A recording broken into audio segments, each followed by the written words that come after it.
Hi guys! Magandang gabi sa inyong lahat. Welcome to my vlog, Lutong Masa ni Chona. Guys, meron ako i-share sa inyo. Alam nyo ba, ilang araw nang parang hindi ako nag-ano ng mga comment kasi minsan nag-upload lang ako. May i-share ako sa inyo. Mahirap kasi yung sitwasyon ko ngayon kasi yung isang leg ko, yung tuhod ko, hindi ko siya matupi. Hirap ako maglakad ng isang araw. Paggising ko, ito diretso-diretso yung kwento ko ba. Pag ng isang araw, hindi ako makatayo. Yung paggising ko sa umaga, kasi may pasok ang mga alaga ako, gigisingin ko sila, tapos ipaganda ng baon nila sa school. Tapos ngayon guys, hindi man talaga hindi mabigat talaga yung isa kong pa, yung kaliwa ko. Hindi talaga ako makatayo. Pinilit ko talagang tumayo kasi nga may trabaho ako. Kailangan ko magawa yung trabaho ko kasi nga wala akong kasama, isa lang ako. 3 kami dito pero kanya-kanya kami amo. Pinilit ko talaga, paika-ika talaga ako guys. Tapos hindi napansin ng amo ko. Nung isang araw napansin niya, tingin niya sa akin parang hirap talaga ako maglakad, paika-ika ako talagang, kasi hindi ko mapupold yung tuhod ko kailangan naka-straight lang. Tapos pag lumakad ako, dapat parang iitsa ko muna yung kaliwa kong paa. Kahit ngayon masakit pa rin. Kasi siyempre guys, ito lang tandaan nyo mga guys pag nag-edad kayo ng mga 50 pataas, diyan yung mararamdaman yung mga sakit. Lalabas talaga kayong lahat. Mag-ingat kayo. Pag dumating kayo ng 50, swerte na kung pagdating mo ng 50 wala kang maramdaman. Bless tayo yan. Pero mostly sa amin na mga grabe magtrabaho nung panahon ng kabataan namin, yung nagbubukid kami, nagbubuhat ng mga bigat. Guys, pagdating ng 50, dyan mo talaga maramdaman ang sakit, arthritis. Kasi parang rayuma na to sa akin kasi 51 na ako, mag-52 na ako.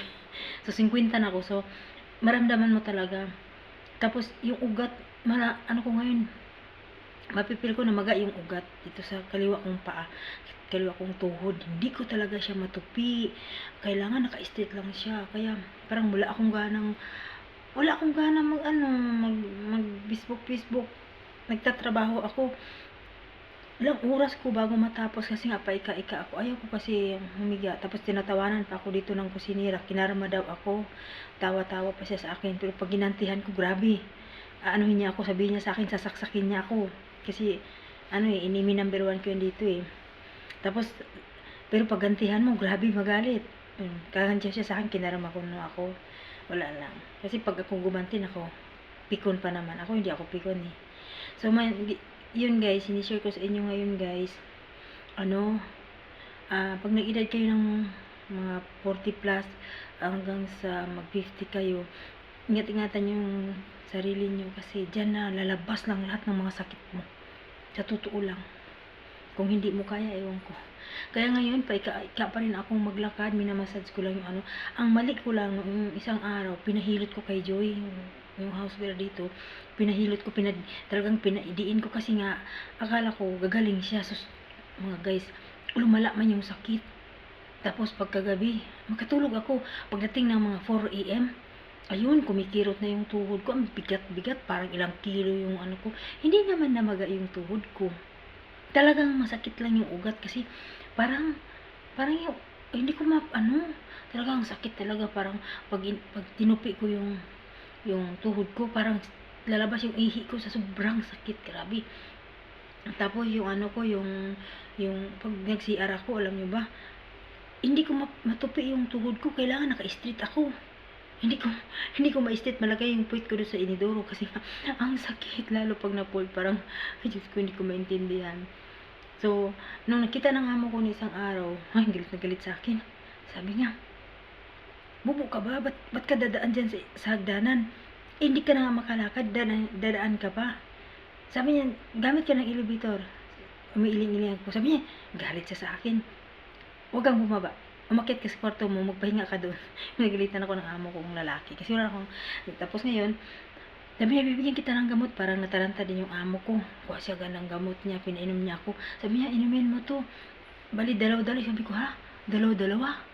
Total is 4. Naku, mamamatay ako nito kasi mabungog ko. Ani ba kay isog labang tambal na dirgay. Tapos, ay, hindi ko sinunod sinabi niya. Yung isa, medyo mababa yung dosage. Ininom ko 2, pero yung 500, hindi ko ininom. Uy, nabuang unya ko. Kaya, tapos binigyan niya ako pang spray para sa tuhod ko. Hindi siya gumaling guys. Pagkagabi, nasira tuloy yung tiyan ko. Sumakit tuloy yung tiyan ko kasi sa gamot. Ako, hindi man ako lagi nagugutom. Kumbaga, pag nakakain na ako, yung tamang pagkakanin ko, hindi na yan ako makakaramdam ng gutom.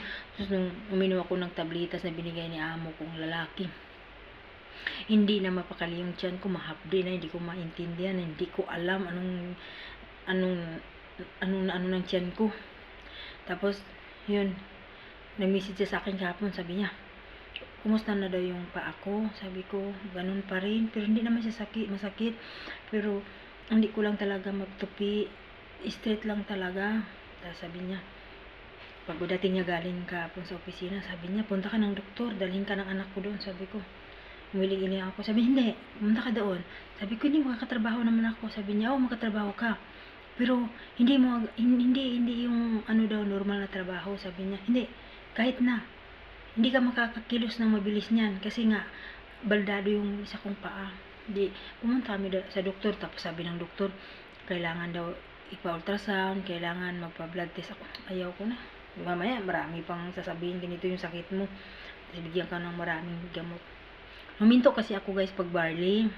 Kasi, kailangan ko pa yung pera. So, babalik ako ulit mag-barley. Nung nag-barley ako, totoo talaga yung barley. Promise. Kailang mahal. Mahal talaga yung barley. Kaya, siguro kung tuloy-tuloy ako nag-barley nito, hindi. Kumain kasi ako ng beans, guys. Kumain ako ng beans, kumain ako ng munggo, kumain ako ng mga beans. Isang linggo, straight yung beans. Kaya pala sumakit.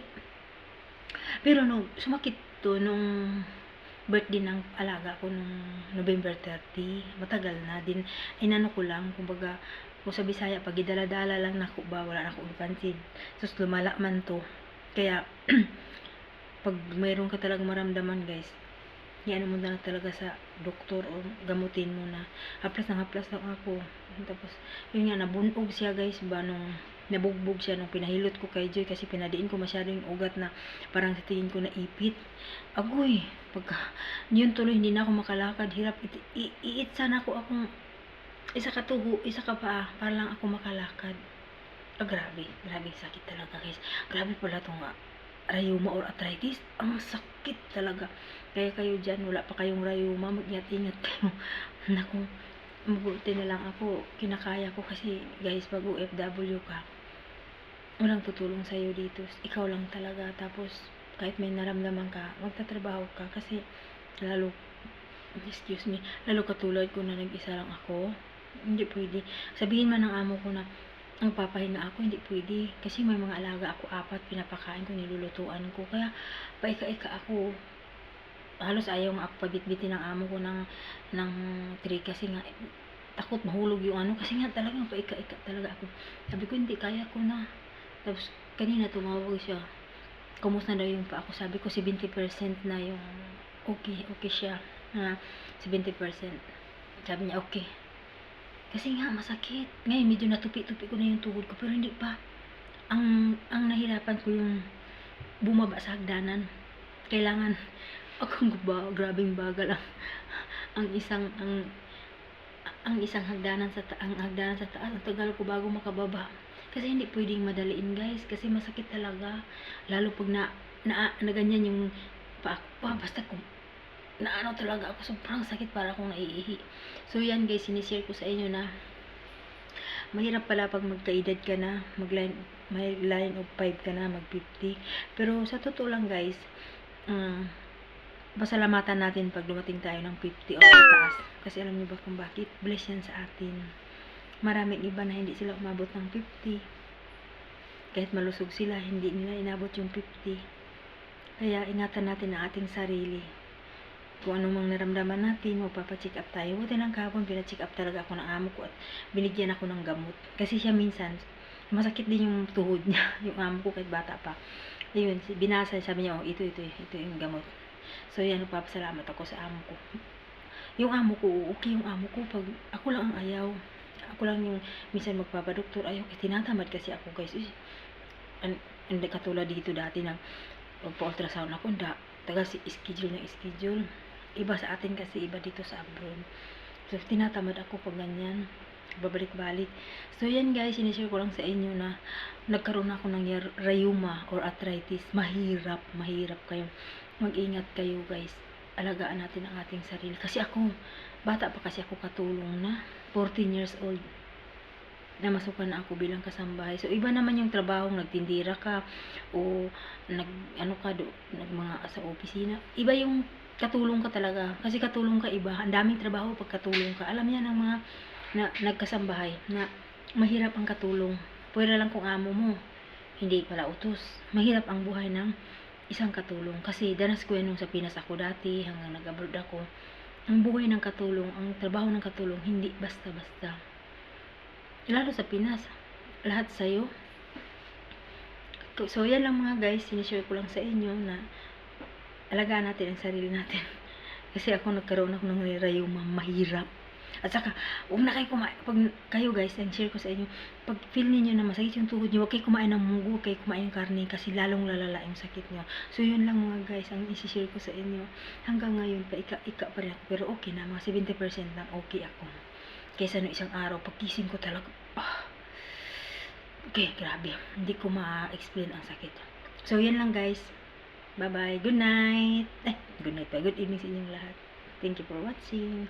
Please follow niyo ko guys. Pasensya na kung hindi ako agad makareply sa mga comment niyo, pero wow naman pag pumunta ako sa bahay niyo, manonood ako ng video niyo, tinatapos ko yan, nagko-comment ako, at saka mga photos niyo. Hindi kayo magsisisi pag mag-comment kayo sa aking mga post, kasi pupunta talaga ako sa mga bahay niyo. Alam niya ng mga regular dyan na nagko-comment sa post ko, mga 5 or 7 mga video, mga post niyo doon sa bahay niyo. Papanoorin ko yan at magko-comment ako at sa mga photos. So, yun lang guys. Bye-bye. Thank you for watching. God bless.